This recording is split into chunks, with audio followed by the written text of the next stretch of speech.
आप सभी का हमारे साहित्यम इस चैनल में आज फिर एक बार स्वागत है। मैं आपके सामने आज 14वें श्लोक के साथ उपस्थित हूँ। इस श्लोक में यक्ष मेघ से कहता है कि आप उत्तर की ओर जाओगे। जब आप जाओगे तो मुग्ध सिद्धांगनाएं आपको देखेंगी। अतः उसका वर्णन करते हैं। अद्रे श्रृंगम हरति पवनः किंस्विदित्युन्मुखीभिः दृष्टोत्साहश्चकितचकितं मुग्धसिद्धाङ्गनाभिः स्थानादस्मात् सरसनिचूलात् उत्पतोदं मुखकं दिङ्नागानां पथि परिहरन् स्थूलहस्तावलेपान्। आइए इसका पदच्छेद देखते हैं। अद्रेह श्रृंगम हरति पवनः किंस्वित् इति उन्मुखीभिः दृष्टोत्साहः चकितचकितं मुग्धसिद्धाङ्गनाभिः स्थानात् अस्मात् सरसनिचूलात् उत्पतोदङ्मुखः खं दिङ्नागानां पथि परिहरन् स्थूलहस्तावलेपान्। ये इसका पदच्छेद था। आइए हम इसका अन्वय देखेंगे।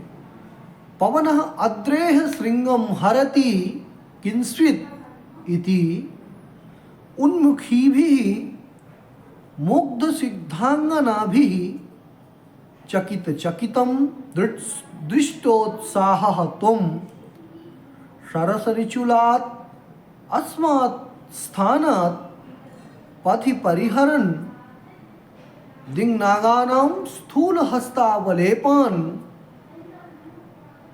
परिहरन् उदङ्मुखः सन् खम उत्पतत। आइए हम इसका प्रत्येक शब्द का हिंदी अर्थ देखेंगे। पवनः, पवन शब्द का अर्थ होता है वायु अर्थात हवा। अद्रि, अद्रि शब्द का अर्थ होता है पर्वत। षष्ठी विभक्ति एक वचन में। अद्रेह, अद्रेह माने पर्वत के। श्रृंगम, श्रृंग माने होता है शिखर या शिखर। तो पवनः वायु, अद्रेह पर्वत के, श्रृंगम माने शिखर को, हरति शब्द का अर्थ यहाँ उड़ाए लिए जा रहा है क्या, इस अर्थ में। किंस्वित् क्या, तो पवनः अद्रेह श्रृंगम हरति किंस्वित् क्या। पवनः माने हवा, अद्रेह माने पर्वत के, श्रृंगम माने शिखर को, हरति अर्थात उड़ाए लिए जा रहा है, किंस्वित् क्या, इस आशंका से, आशंका अर्थ में। इति इस प्रकार से उन्मुखी भी, उन्मुखी भी माने ऊपर की ओर मुख किए हुए। मुग्ध सिद्धांगना भी, मुग्ध सिद्धांगना भी माने भोली भाली सिद्ध जनों की स्त्रियों के द्वारा, सिद्ध जनों की ललनाओं के द्वारा। चकित चकितम, चकित चकितम अर्थात अत्यंत चकित होकर के, अत्यंत आश्चर्यजनक मुद्रा से। दृष्टोत्साह, दृष्टोत्साह माने उत्साह वाले। दृष्टः उत्साह यस्य एवं भूतः दृष्टोत्साह अर्थात दृष्ट उत्साह वाले। तुम मेघ अर्थात जब तुम जाओगे तो सिद्धों की जो अंगनाएं हैं वो ऊपर की ओर मुख किए हुए अत्यंत उत्साह वाले तुमको देखेंगे। और तुम माने तुम क्या करना। सरस निचुलात, सरस निचुलात माने अत्यंत लहलहाते हुए बेतों वाले। अस्मात् माने इस, स्थानात् माने स्थान से, पथि, पथि अर्थात मार्ग में, दिङ्नागानाम, दिङ्नागानाम माने दिग्गजों की, दिशाओं के हाथियों की, स्थूल हस्तावलेपान, स्थूल शब्द का अर्थ होता है मोटा, यहाँ हस्त शब्द का अर्थ है सूंड, तो स्थूल हस्तावलेपान, अवलेप माने होता है फटकार या प्रहार, अतः स्थूल हस्तावलेपान माने मोटी मोटी शूणों के प्रहारों से या फटकारों को क्या करना, परिहरन, परिहरन माने बचते हुए, बचते हुए, उदंगमुखा, उदंगमुखा माने उत्तर की ओर मुख करके, खम माने आकाश में, उत्पतत माने उड़ जाना। इस तरह से यह इसका शाब्दिक अर्थ हुआ। आइए इसका भावार्थ देखते हैं। यक्ष कहता है कि हे मेघ, जब तुम मार्ग में जाओगे उस समय तुमको देख करके क्या होगा, वायु पर्वत श्रृंगम हरति किंस्वित, वायु माने जो हवा है वो पर्वत के शिखर को उड़ाए लिए जा रहा है क्या।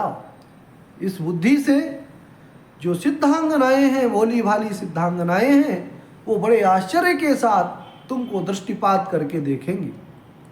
और मार्ग में जो दिग्गज हैं, जो दिशाओं के हाथी हैं, उन दिग्गजों के स्थूल जो सूंड के प्रहार हैं, उन प्रहारों से अपने आप को बचाता हुआ और सरस वेद से युक्त उस स्थान से उत्तर की ओर मुख करके वहाँ से तुम खे अर्थात आकाश मार्ग से होते हुए आकाश में उड़ते हुए निकल जाना।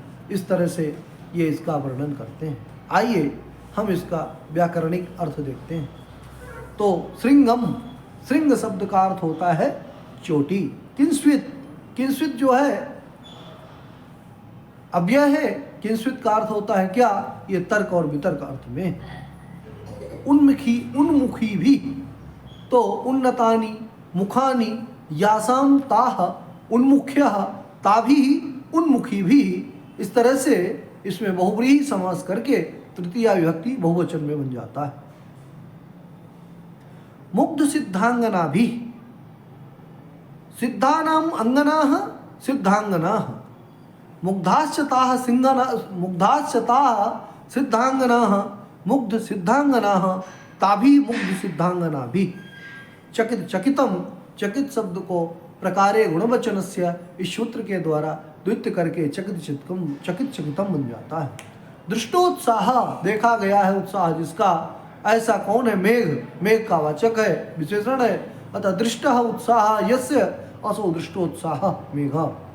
सरस निचुलात्, सरसः निचुलाः यस्मिन् तत् सरस निचुलम तस्मात् सरस निचुलात्। निचुल शब्द का अर्थ होता है वेत। अगला है दिंगनागाह, दिंगनाग शब्द का अर्थ होता है दिशाम नागाह दिंगनागाह तेसाम दिंगनागानम। स्थूल हस्तावलेपाः, स्थूलाश्च ते हस्ताः स्थूल हस्ताः तेसाम स्थूल हस्तानम अवलेपाः स्थूल हस्तावलेपाः तान स्थूल हस्तावलेपान।